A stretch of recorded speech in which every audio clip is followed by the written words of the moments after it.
hash browns? Hash browns?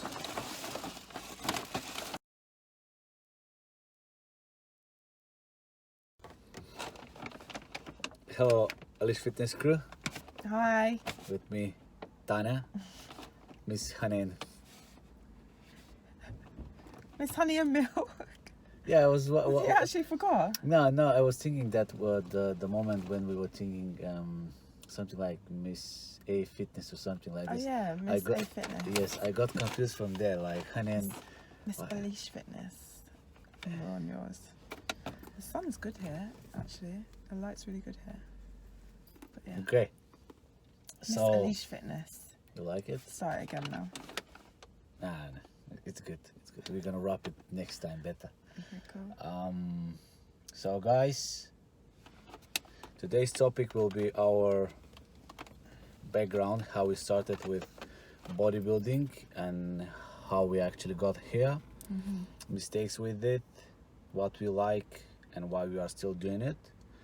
And while doing this, I'm gonna having my coffee that is... Why is yours leaking like that? Because it's McDonald's, it's cheap.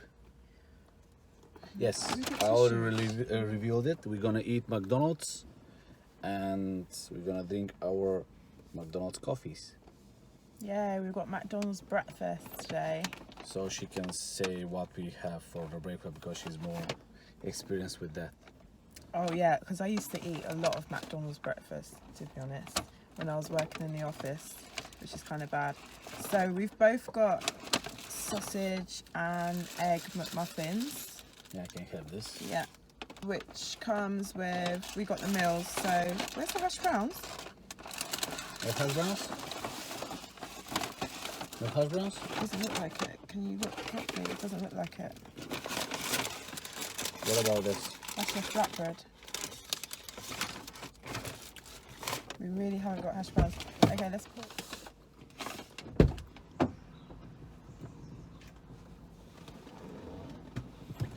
Hash browns. Yay! Yours. So hash browns, which are the best. Are they? Should we Yeah. start with them? Yeah, okay, let's start with the hash browns. Cheers. Cheers. Oh, they're really hot because they've just come out, obviously.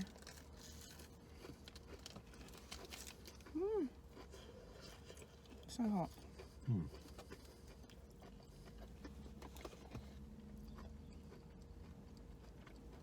They're nice, right? I love them. They're good though, yeah. They're a bit too hot though. I prefer when it's cooled down.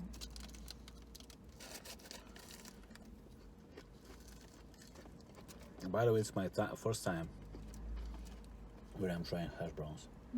Yeah, literally my first time. It's good. I love them. I'm gonna leave it to put it in some of my... To cool down. It's too hot as well. Yeah. But it's so nice. Yeah. What else? So you got, what did you get? Flatbread. Really flat. Yeah.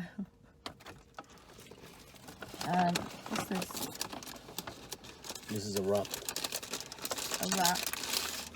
Is it bacon? Sausage? Wrap or something? Yeah, Yeah. I believe.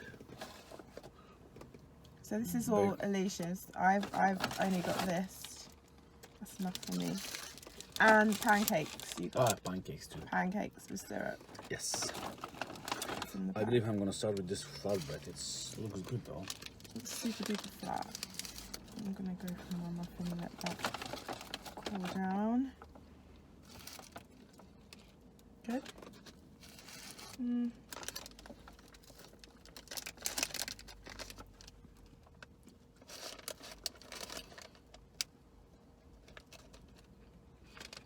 It's okay, it's just like nothing special. I have just focusing. Yeah, nothing special, but I like it.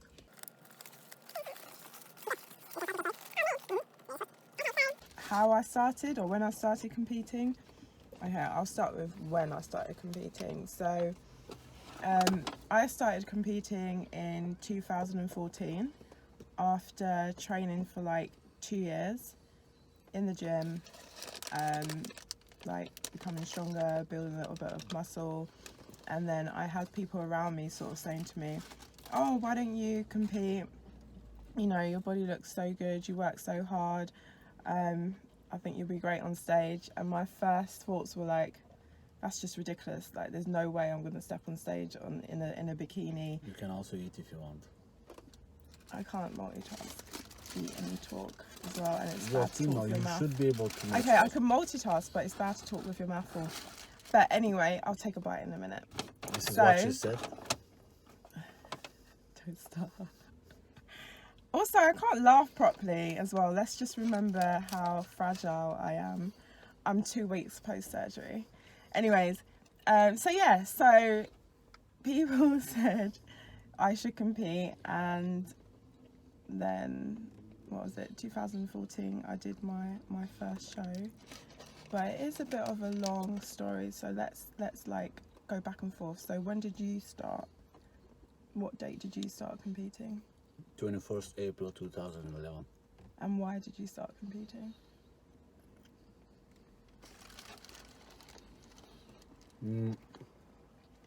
Since my very young age, I have this, I believe in my DNA to be competitive. Okay. I always should have something to accomplish, like constant progress. Otherwise, I'm just switching off to something else. So it's the same with my job. So, for example, if I'm 2 or 3 years the same position, I don't have challenges and progress. I just change it. For me, there is no point of staying there without a progress. Either way, I'm not good enough, or either way, there's some other reason. Okay. For example, in Japan, that's a rule. If you stay in a one position for more than 2 years, it shows that you are really bad. You are not progressing, you are not learning, you are not developing your skills. So that's a bad note for your name as a, let's say, employee. So you started competing because you're a competitive person? Yeah, I entered in the gym because I literally was guys working and studying from 7 to 7, 5 days, Saturday and Sunday, 8 hours or 12 hours, depending on my shift. And suddenly, after 3 semesters, one Friday, 3:30, I was at home. I literally remember the hour. And I didn't know what to do with my life. I was so off from social life. It was just work, university, work, university. What should I do? What should I do? I was like, okay. Before that, I was a football player. Yeah, like about 10 years. Switch back forwards again. I was like, okay, I'm gonna go to gym, and until I pay, I will be part of it, because I have a bad experience with football. Maybe I'm gonna share a little bit later about it. So I stepped in. My first gym was a Mega Man. That was the name. Mega Man. That yes. sounds quite cool. My first coach gym, and he had these brochures, you see, and there was a really athletic, I would say, not that muscular, but athletic looking guy with really nice white pecs. And I was asking my coach for what time I can accomplish that body. And he said around 2 years maybe. And I was like, okay, 2 years, let's get started. And I was like 21 years old, so my body was reacting really well. And literally 1 year after, I was on stage competing, bodybuilding, classic bodybuilding, 70 kgs and 400 grams. So you're coming from a sports background though? 'Cause you Yeah, I used to was. play football. Yeah, I was a football. I was a goalkeeper, Okay. short goalkeeper. A short goalkeeper. Yes. Okay, so you 2011, me 2014. I didn't really come from a sporty background. I mean, I used to run, I did a little bit of like athletics in school. I played a little bit of basketball and netball. And then, I was the Egg McMuffin. Oh, that's clever. That's very clever. So yeah, I wasn't really a sporty person when I started going to the gym. I started to go to the gym in 2012, like to build confidence and to build size, because I was always quite skinny. So that was my main reason. Nature. Yeah. And I believe 9, 10 maximum years old. I started my career as a basketball player, just 2 months. Did you? Yes. And second month I got the nickname Pumpkin, because I was round, and I was like, oh, I'm done. Oh, Yes. that's kind of cute. My bad childhood. I been bullied because I was fat. Oh, Yes. that's not nice. Well, I used to have people calling me skinny and lanky and all sorts in school, so Kids are mean. yeah, kids To are be very honest. mean. They are just honesty with pinch of meaning. Yeah. Being mean make them really awful sometimes. But yeah, so but it was never easy competing. I guess it's never easy competing in general. But it took me a long time just to build up the right confidence that I needed to actually place on stage. Because I used to be an absolute nervous wreck every time I stepped on stage. The first time I stepped on stage was terrible. I can barely remember it because that's how nervous I was. Like, it was crazy. But yeah, obviously something Posing kept is me really going back. important. And when you are stressing out and you don't have this confidence, posing is just Yeah, my posing was you awful. you look really bad.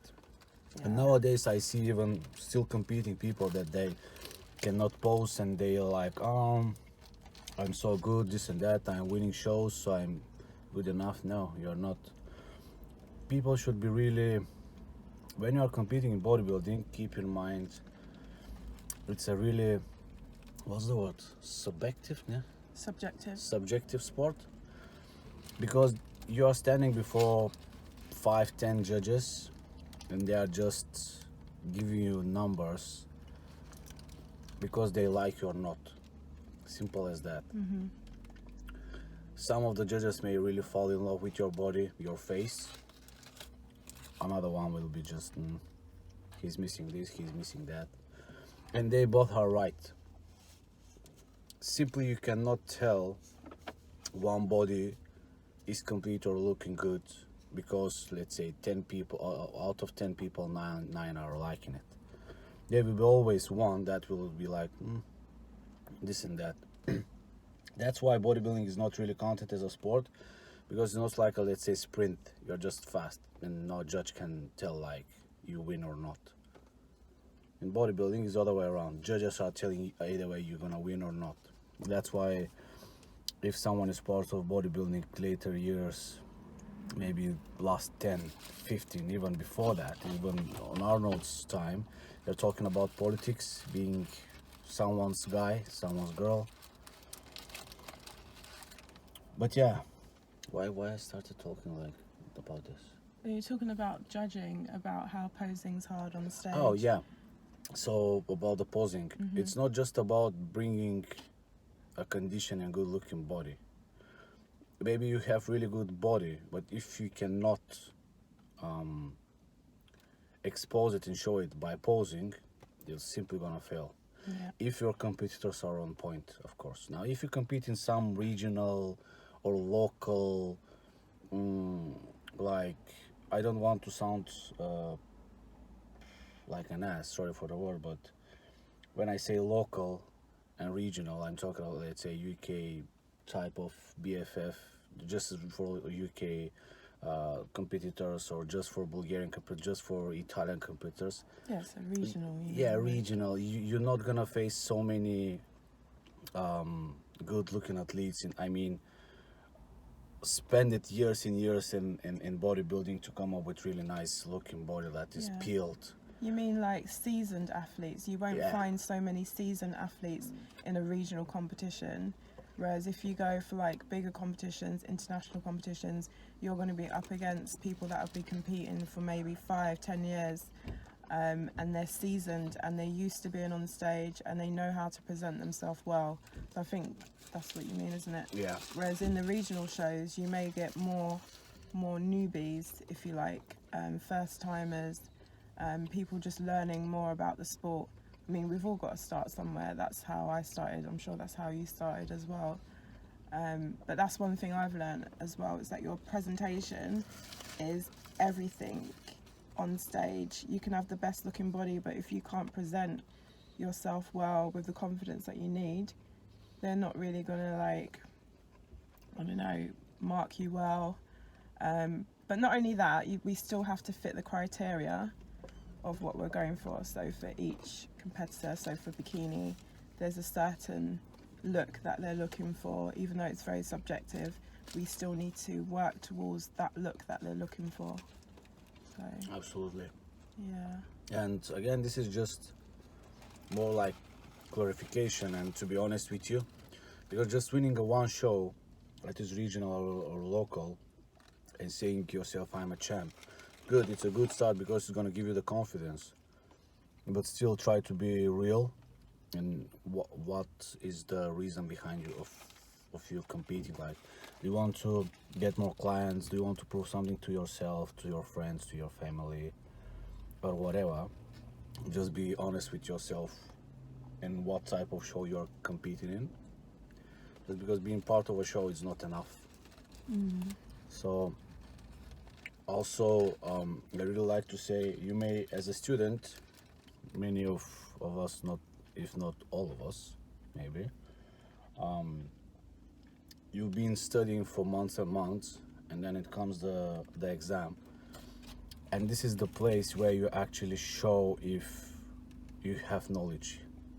So maybe you have trained really hard, but if you cannot pose and properly show your muscularity, or in category really like looking gentle, really majestic, really nice looking, I would even go with the word soft body, like really appealing for every man, then it's like you have failed, you couldn't show it.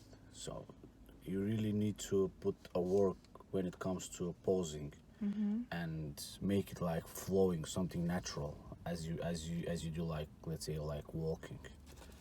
Otherwise it's just gonna be, just go look around some newbies how they're posing and then compare with the professionals. Like, it's two different levels. Yeah, I mean, I think I learnt the hard way, because when I first started competing, I think I went to like one posing workshop. So when I actually stepped on stage for the first time, I didn't really know what I was doing. But then I made a point to myself to thereafter improve my posing. To be honest, a lot of my posing is actually self-taught over the years. What's this one? Rob. Your...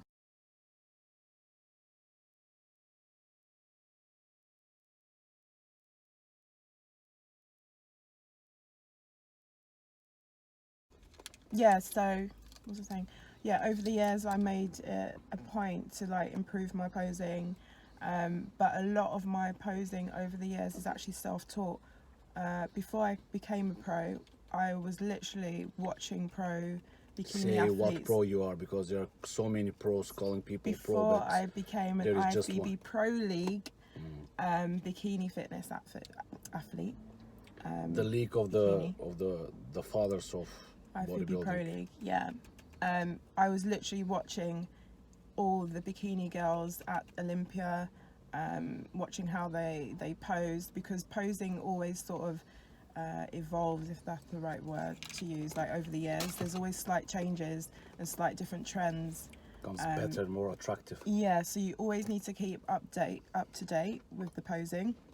So yeah, I've been doing that even up to now. I would always practice my own posing before a show, and I also teach posing as well, which I love doing. I love teaching posing, but there's a lot more to teaching posing than literally the mandatory poses. You've got to be able to help someone bring out the confidence, their own self-confidence, because without that you're going to really struggle on stage.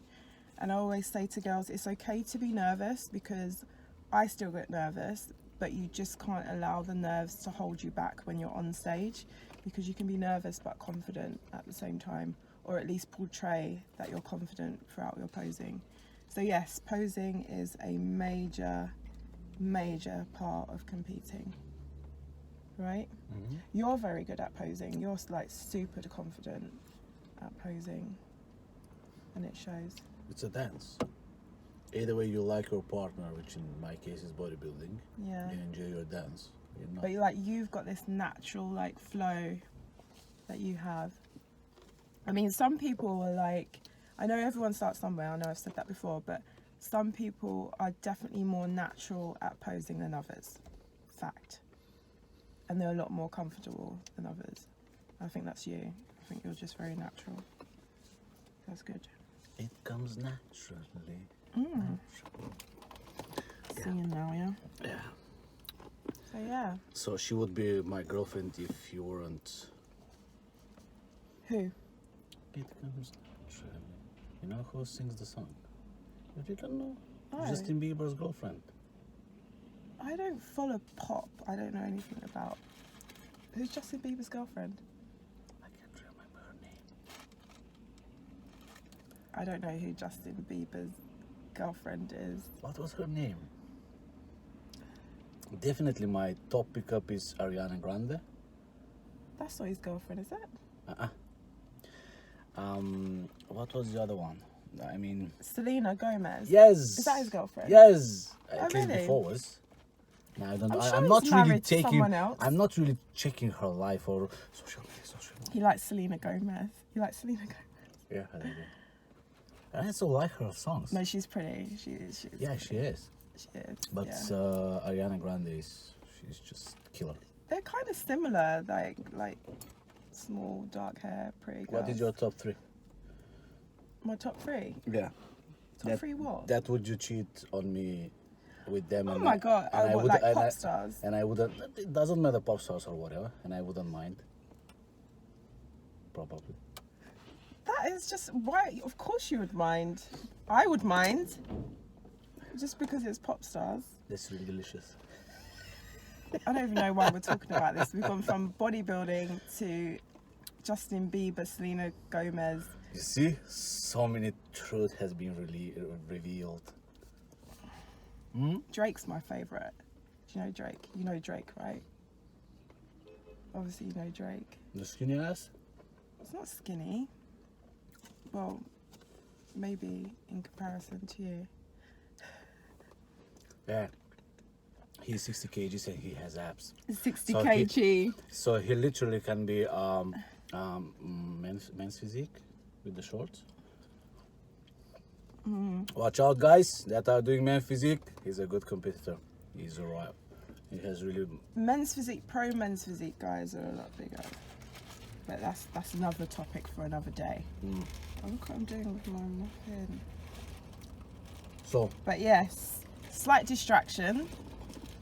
tell me about your most hardest prep and why. My hardest prep. Mm-hmm. Oh, what has been my hardest prep? That's not good. What's not good? It's not good. I don't like it. No, it doesn't look good. Wanna try? Sweetness. I don't know. I think it's difficult to say what's been my hardest prep because all of my preps have been completely different. They really have. They've been completely different. And also taking a year out from competing as well, I almost feel like competing and comp prep is so far away and I can't remember. But I guess maybe 2015 is in my head when I was prepping for the British finals. That's when I was an amateur UK BFF. I remember that being a really hard one because my I was trying my best not to come in so lean and hard, because all of the feedback that I used to get was that I was too lean and that I had too much abs. And I've always struggled with eating large amounts of food. So I guess that was my hardest prep, 2015. Really? Yeah. But why? Because you were struggling with the meals? Because I was struggling with the meals. I was going through a little bit of stress. Yeah, and I was kind of still new into competing. It was only 2015, so I was like a year in. Oh yeah, so you were 2014. You said was your first. Yeah, and that was like a beginner show that I did. And I think I struggled a lot mentally, actually. Like the whole idea of people like judging you solely on like how you look and stuff, and I feel like in 2015 I still wasn't that confident as well. So yeah, babe, really? Just 3 pancakes. You can get sausage with that as well. Should have got sausage with that. Why should I go sausage and sweet? I don't want to be like Americans. But yeah. My coach is putting honey on his chicken. Wow. Honey glazed chicken. No, he's doing it like this. Oh. Raw honey on already cooked chicken. That sounds good to me. Yeah. It does. So, Honey on anything. my hardest, quite a few. My first competition was really hard. Why? I was eating breakfast to last meal, chicken and cucumbers for a breakfast. Poor thing. It was so ridiculous. I've been told that if I put the chicken on a pan or a barbecue, and this brown parts that's from cooking will slow down my metabolism. Such a ridiculous BS. The brown part. Yeah, you know, when these lines that you get on the chicken breast, let's say, you know, are gonna slow down my metabolism for some That's reason. ridiculous. There is no logic for this. No one can give me but I was stupid. I was just entering in the gym. Okay. So before the show, or 3 months before the show, I was prepping for 3 months. It was so disgusting because I've been told to stop the salt. So imagine boiled chicken breast with cucumber. 120 grams of chicken breast and 100 grams of cucumber, because I wasn't allowed to eat more veggies, not to extend my guts. Oh, that's stupid. 100 grams of, and I was eating this 6 times a day. You poor thing. What year was this? 2011. At the moment, at that time, it was so disgusting. I was just putting in the blender all together with some water, blending it, pressing my nose not to breathe the smell, and just drinking it. Hungry all the time, tired all the time, disgust, literally from the prep. The next really hard prep was 2016. Why it was the hardest? Because I was training 18 times a week. 18. 18. Yes, I had. You can ask my mom. You can ask my friends. Whoever. So I was training 18 times a week, guys. 1 hour fasted cardio, 60 minutes. An hour and a half resistance training afternoon around 5 o'clock. And around 12 o'clock, midnight, another 1 hour cardio. That was for 6 days in a week, 6 weeks in a row. And I was eating again just cucumber and meat. Yes, I was still stupid. My body was so much struggling about it. After the show, I was eating like crazy. And it was literally burning everything that goes into my stomach. So I didn't get any size. Like, you know, after the show, bodybuilders are becoming literally putting 10 kgs so they look huge. It's because the body is able to put all of the carbs into the muscle, like stored glycogen in water. This didn't happen with me.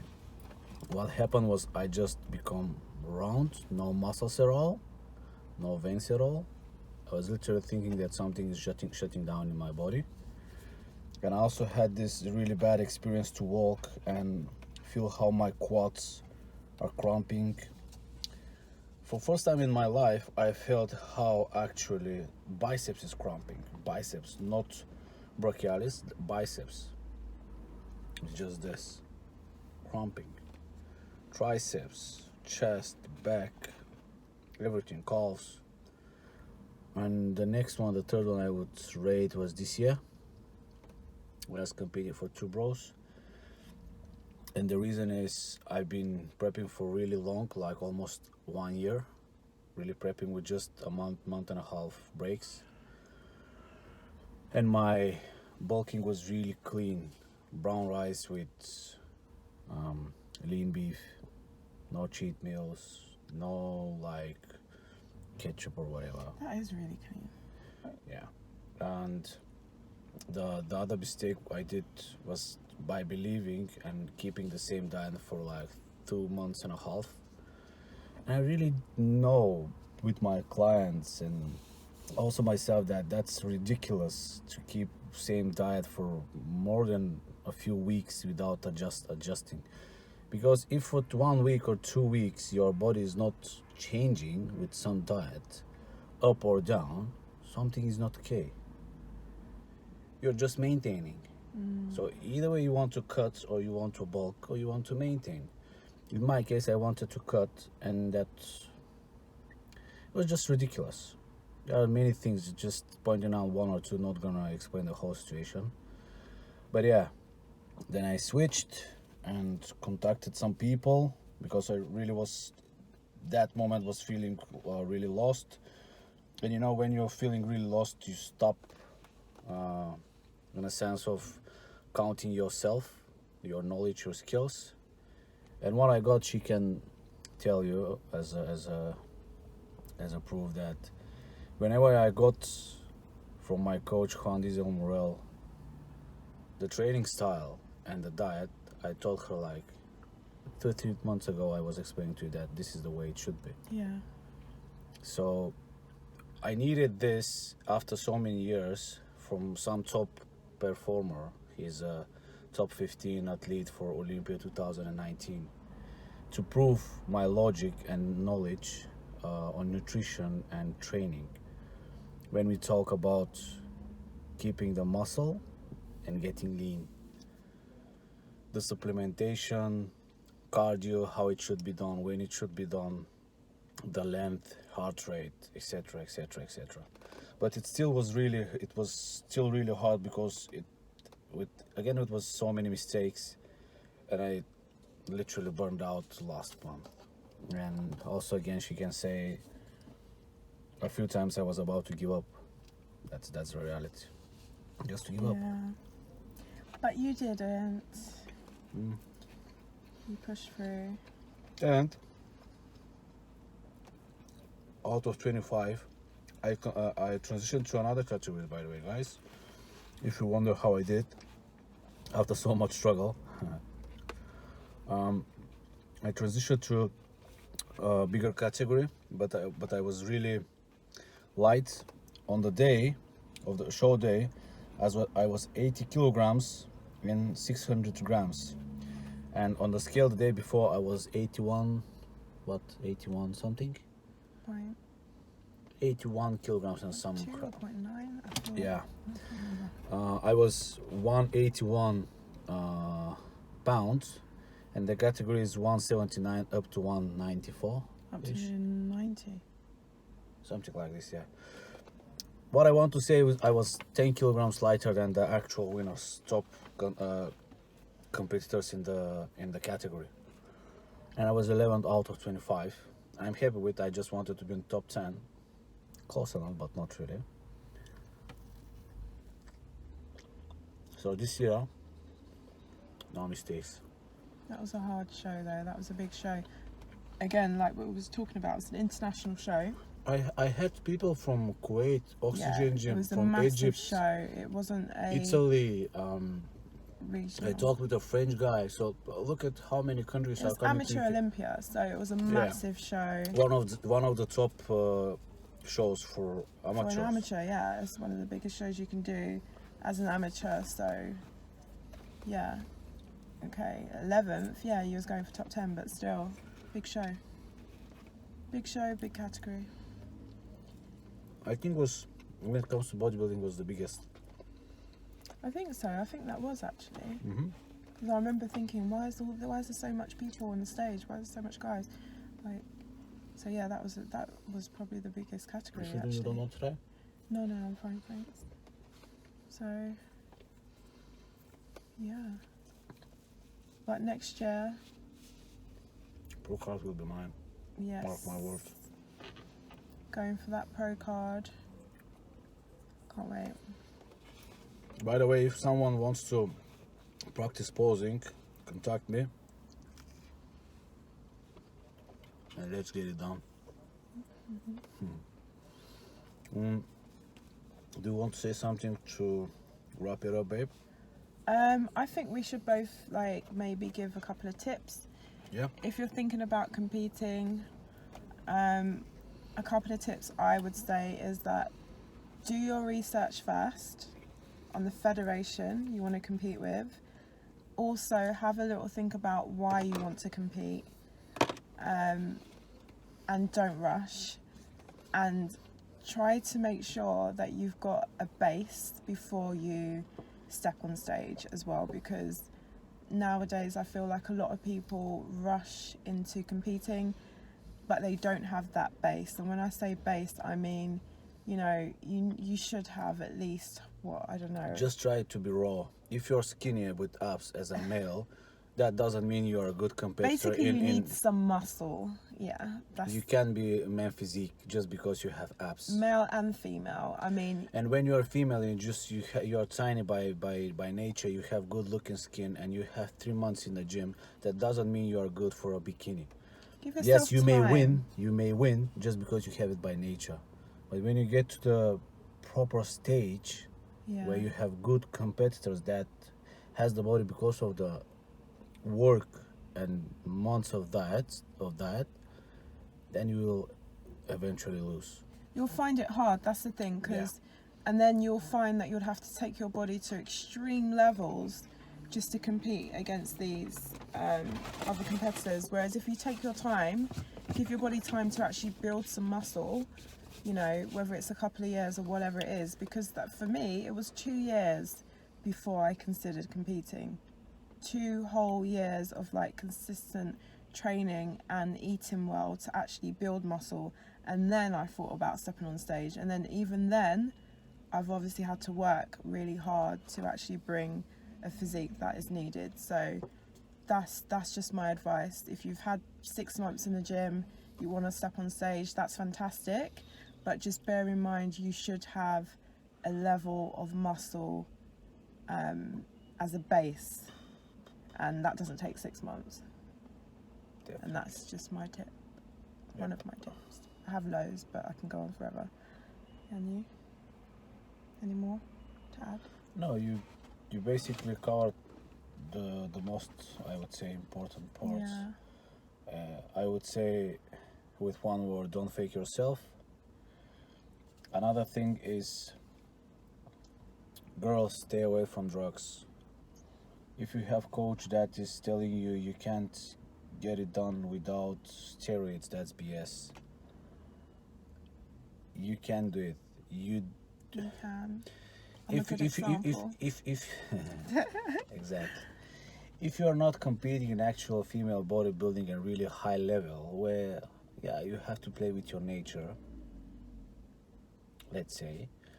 Okay, other than that, first you need to get to the level where you reach your uh, natural limits, and then eventually think for being assisted athlete. But for females, stay away. One way or another, stay away. First of all, I bet you won't be sure from the origin. It could be some Chinese dirty thing that could cause really severe damage to your body.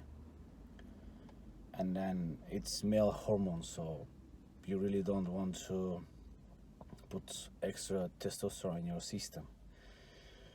I believe the organ was ovaries that is producing this small amount of testosterone in female body, so be careful there. If you want to go for it, it's your call. About the male competitors, it goes same. If you really don't want to compete in a high level, guys, stay away, because when it comes to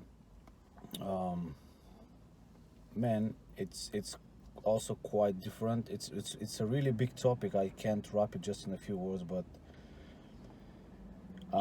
it shutdowns in many aspects your natural body production and variety of hormones, and you need afterwards restart your system. You need to be careful with the food and this and that and this and that and this and that. And if you don't do it properly, you may end with really severe body damage that eventually could be for a lifetime. So consider this. Be careful with your coaches. Don't bite the nice pinky words, because this is the nastiest sport I've been part of. I've been part of martial arts. I've been part of basketball for a few months, even, if you want to say it. I've been part of table tennis. I've been part of football for more than around 10 years. So I've been part of many sports, and I've been watching many sports. And this is the nastiest and hardest sport I've been part of. And when it comes to, yeah, it's most of the time, and let's say not all of the time, but most of the time, when it comes to competitive sports, the sport is not healthy at all. But this is another level, just because you're cutting really much your calories, food intake, you train until the level of blackout, and it's not healthy at all. When you do it for your health, it's one of the best sports possible you can allow yourself. But when it comes to competing, hands down, it's not healthy. If someone says it's healthy, no, eating broccoli, chicken, and rice is not healthy. You have to put as much as possible big variety of fruits, of veggies every day. You need to cut down the meat to minimum to literally maintain your hormones and getting the essential amino acids, and that's it. Meat is not that essential for your body, just the amino acids that it carries with it, and then variety of carbs, good carbs, not sugars. You don't have these things in your menu, so you can say for like 6-7 months, including your bulk and cut, you have a healthy style of life. And I really like to say, if you want to get the results to know for your body, you have to eat like a dog, literally the same grams, same hours, and then decide what works for your body and what doesn't. When it comes to making a healthy lifestyle, let me put them slightly in the same level. When it comes to a healthy lifestyle and still you want to get the dream body, it goes almost the same way. What you can do differently is the variety of food, but still you have to stick to the same to know where your body is failing, because you really don't know what your body likes, not your brain. Keep them both of these things different. They are really different.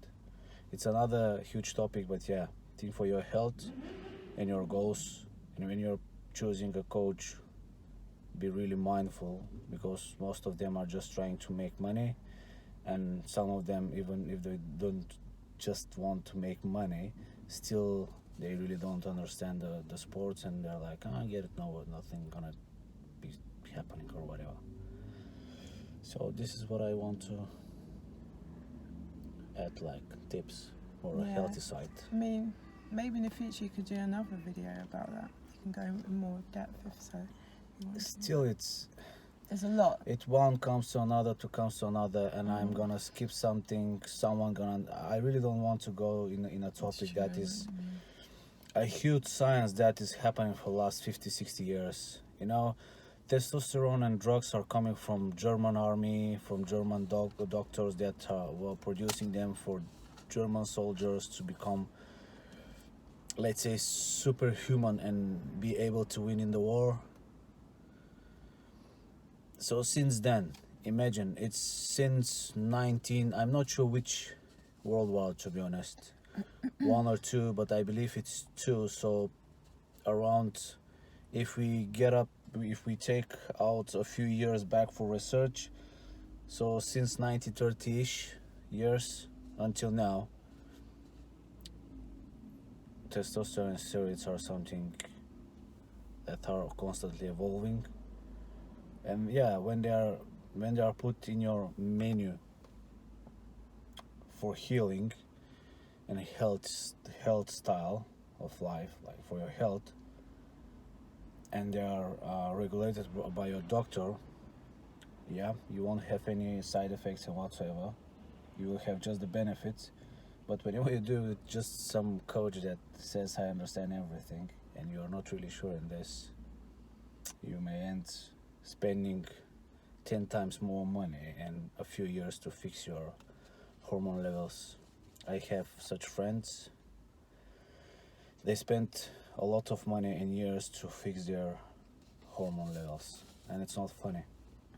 Then you start to question if the muscles or good looking female body was worth it, because there were coaches really that don't understand what the actual drug causes to the body and how to react, or how to lead you to get proper, if you want to say, blood checks, and how to fix and heal yourself. Okay, it's like dark close up. It shouldn't be like that.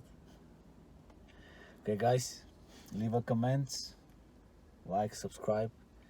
If you want to know anything else, ask, and we're gonna come up with our experience with our clients and mostly with ourselves. I believe some of the things that we are saying maybe are not proven by science, but it's proven from our experience. So it's a balance between two. We can't just count on science, and we can't just count on experience. One thing to remember, our bodies are unique, and there is nothing like black and white. It's always different for everyone. It's always different every year. You have to adapt, you have to think, and in the nature there is nothing by chance. Everything is absolutely spot on, logically connected, and there is a reason behind it. With that being said, I am out. The queen Bye. herself, she's also out. See you next time, guys. AlishFitness. Bye. Girl.